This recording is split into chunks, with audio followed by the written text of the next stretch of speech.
How's it going, everybody? Welcome back to Manatee Gaming. As we said in the first video of this series, we are going to be deep diving into each one of the different parts of this series.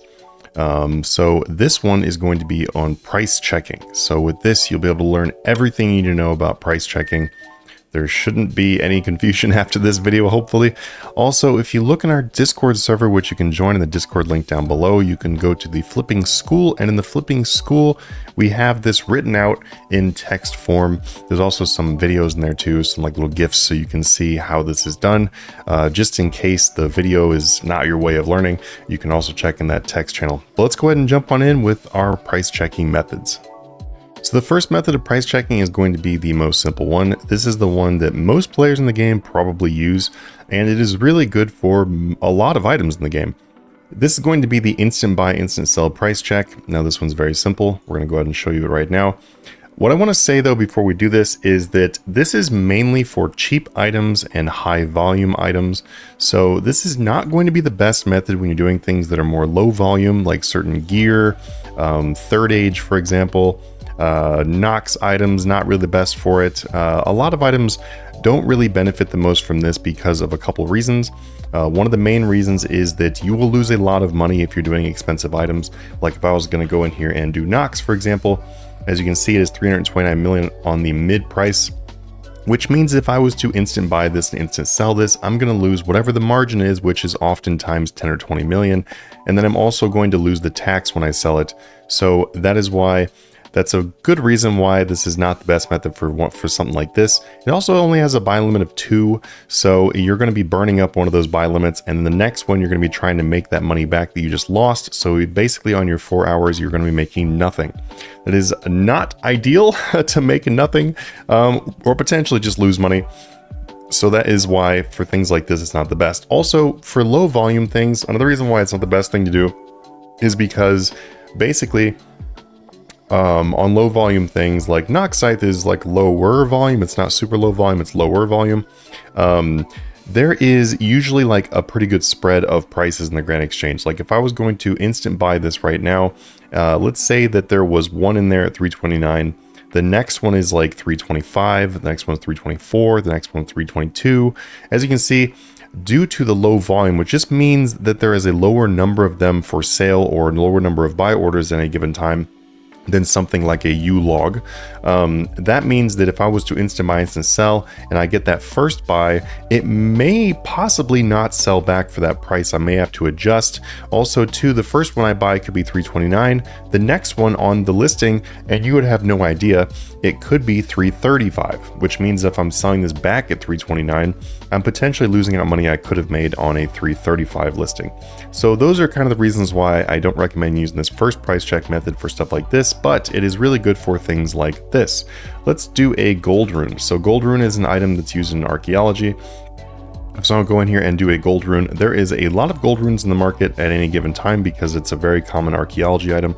So if I was to instant buy this and I get this price right here, 34.97, most of the ones in the GE are going to be something around this price. There's not going to be like a huge jump in price like I just explained with the Nox Scythe, which means that this is a much more reliable method. Now, still with things like gold rune or many other high volume items, you can always try to sell higher than this, but we'll get to that in a second.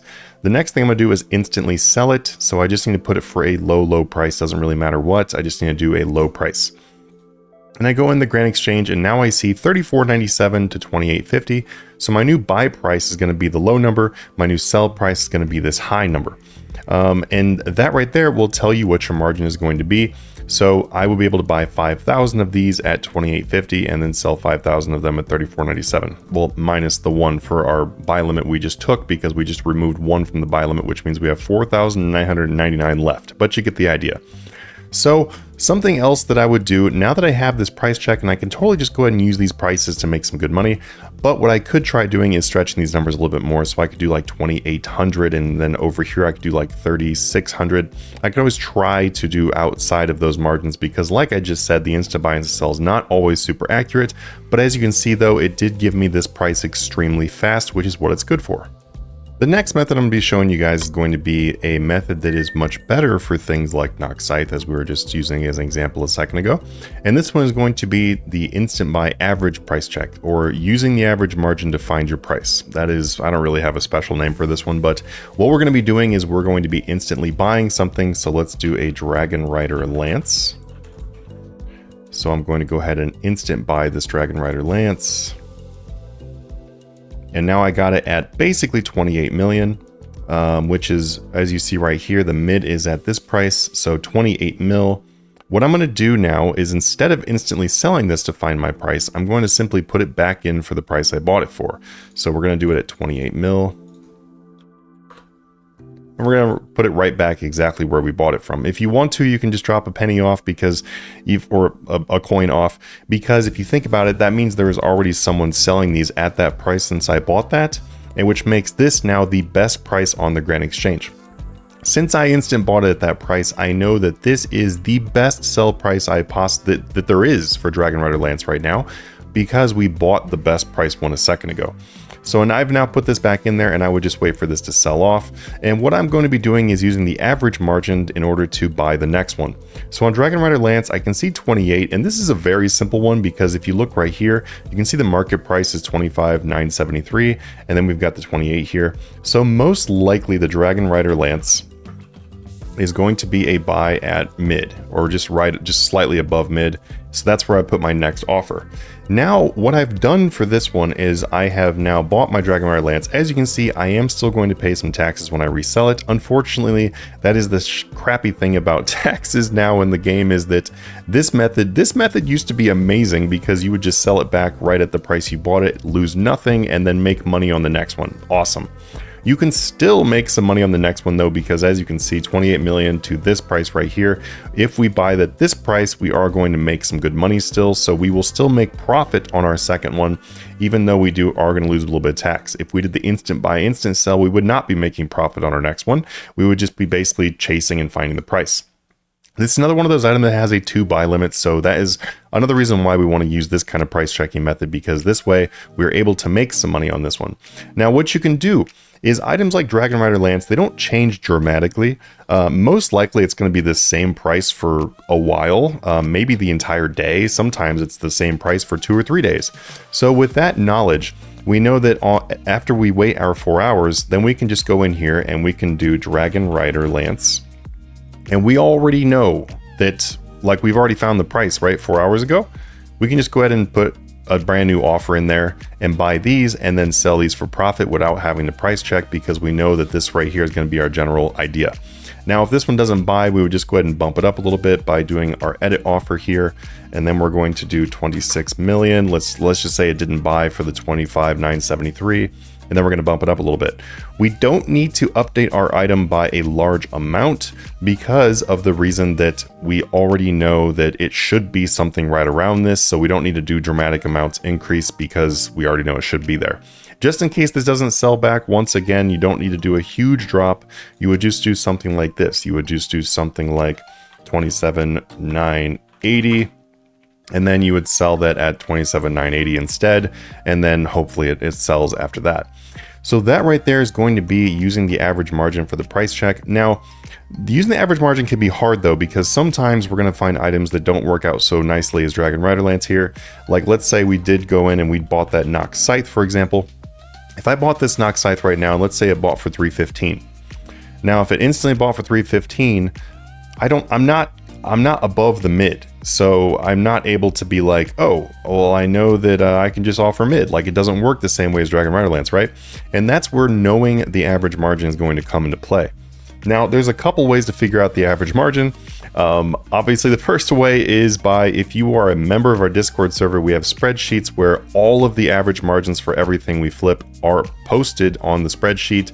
So it's super simple. If I was to instantly buy Nock Scythe for 315, I looked on the spreadsheet, let's say it said 15 million is my average margin. My next offer is going to start at 300. Pretty simple, right? You just plug and go.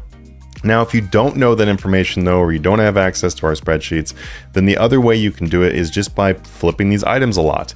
You can flip these items a lot, or you can instant buy, instant sell them a few times and figure out what the average is or how much you should be making on each item. After a while, you're going to know that Nox Scythe is, as an example, 15 to 20 million margin, and then you're going to be able to plug that in on your own, but it is a lot more work and will probably result in you losing a bit of money before you figure out the average margins. But there we go, Dragon Rider Lance did sell back off. Obviously, we bumped it down for this example, but I didn't really need to bump it down. We already knew that was a good price, but this one will sell off. Our next one will buy at whatever it ends up buying at, and we'll make money. This next price checking method is going to be our final price checking method. Something I didn't include here, but should be fairly obvious, is that if you are a member of a Discord server, like I mentioned before, we do post hundreds of items of prices every single day. So you can literally just go in there, look at the price, punch in the price, make money. It's as easy as that. But I'm not really going to mention that one because it's not really, I'm not going to like break that one down because it's pretty self-explanatory and you can just read about it in our Discord anyway. But the other way that you would be doing this is the last actual price checking method will be what I call a ladder price check. So a ladder price check is really only used on specific times. So you're not going to be doing a ladder price check on something like a Dragon Rider Lance or the Nox Scythe, as we mentioned before for their other examples. Those items will not work for this. At least they won't work very well.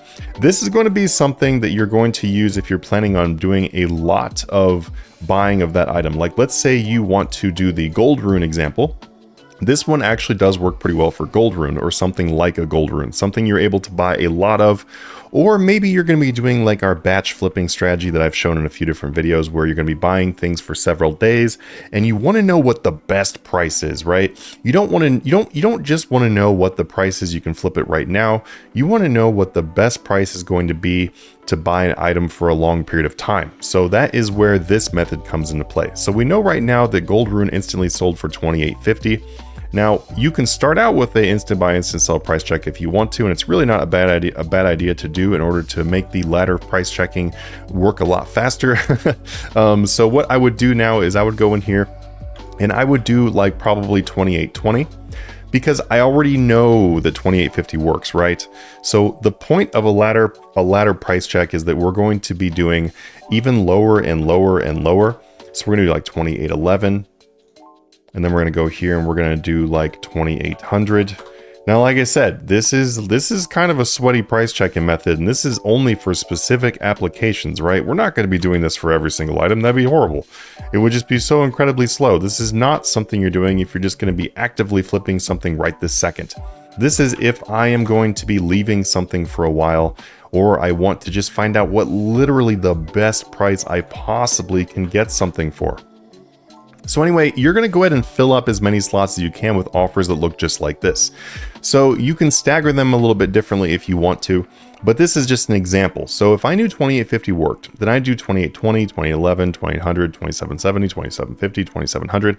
Just stagger it along. You can do smaller gaps if you want to in order to like, like, hey, you know what, maybe dropping 50 is not going to work out too well, but 27.30 might work out. You can do this however you want. The idea is we're going to be just slowly going down the ladder, which is why it's a ladder price check. And then what I'm going to do is I'm now just going to leave this. Now I would leave this for a while. You can leave it for as long as you want to. I've left a ladder price check in overnight. That's probably the most effective way to do it actually, if you just really want to know how much something can buy for. So what you do though, is when you're done waiting for whatever period of time, and I would recommend you do wait for at least a half an hour. Now, if you're only going to be doing a ladder price check for a short period of time, I would do a minimum of a half an hour, just because it's not realistic to get your super low ball offer and filling up in a short period of time anyway. So it's really not going to work out too well if you do it for too short of a period of time. But what I will do when I come back in is, let's say this one filled, this one filled, this one filled, and then this one filled. Okay, and the only ones that didn't fill were these two right here. Now I know that Gold Rune, the best price I can get it is the lowest one that filled. Get it? So it's kind of like you're just really deep diving and trying to find out what the best price is. Okay, so now I know that if I was to wait a long time, 27.70 works. Now, if you really wanted to get super technical, and I doubt anybody's really going to want to do this, but you could also then be like, okay, this bought, but this didn't buy. So maybe I would do 27.60. and I would leave that one in there. And maybe that one filled. So if that one ended up filling, then now you know that 2760 is now the best price ever. It is the best price you can buy something at. So then what you can do is you can come over here to your actual buy price. So this is going to be the slot that you're going to put in a real offer. And then let's say you want to do you got what, 5K per 4 hours. So we take that times 6, so 30,000 every 4 hours. And we're going to buy like 120,000 of them because we're going to be doing a few days of buy limits. Okay. And then I will just go ahead and punch in my gold rune offer. Now I know that's the best I could do. But if you notice right here, the whole reason why this is so effective is because 2850 is what we saw right here, right? If I was to start buying at 2850, I'm paying 90 coins more than if I was buying right here, which ends up being a lot of extra profit. So that is why ladder price checking is very effective, and that is why it can help you make some extra money. Now, obviously, doing a ladder price check is going to be something that's much better if you're using alt accounts, because as you can see, it takes up quite a bit of space that you're not going to be able to do for other flipping. So this is, like I said, only for certain applications. But where this is really, really useful is, let's say you are someone who very regularly flips gold runes. I'm just using this as an example. It could be anything. But if you're someone who regularly flips the exact same item, then now you have a great idea of what is the bottom of what you could be paying, which over a long period of time will add a dramatic amount of profit to how much you're making, which will definitely make up for the amount of time you had to spend doing a ladder price check in the first place. So I just go ahead and remove those. Now I've got gold rune. I can go ahead and do another ladder price check on something else if I want to, or I could just go ahead and remove this gold rune, put this buy into another account, and then use this whole 8 slots for my next ladder price check and go through. It is super sweaty. It is kind of like becoming the scientist of flipping in order to do this method, but it's really fun. It's something I came up with a long time ago that did end up making me a very large amount of money on several different items, so it is worth it when you put the time in to do it. Anyway, guys, I really hope this checked out. Really hope this helped out. If you'd like to check out our Discord down below, then feel free to do. We have 13,000 members and we'd love to have you in there. You guys can also open up a help ticket in our Discord server whenever you want to. You do not have to be a Patreon member or anything like that if you want to. And then you can get help in any type of way. If you want explanations on how any of this works, or you want explanations on how you can improve your own flips, then just give us whatever information you've got in your help ticket and we'll be sure to help you out. Anyway, guys, I will see you in the next video. Have a good one.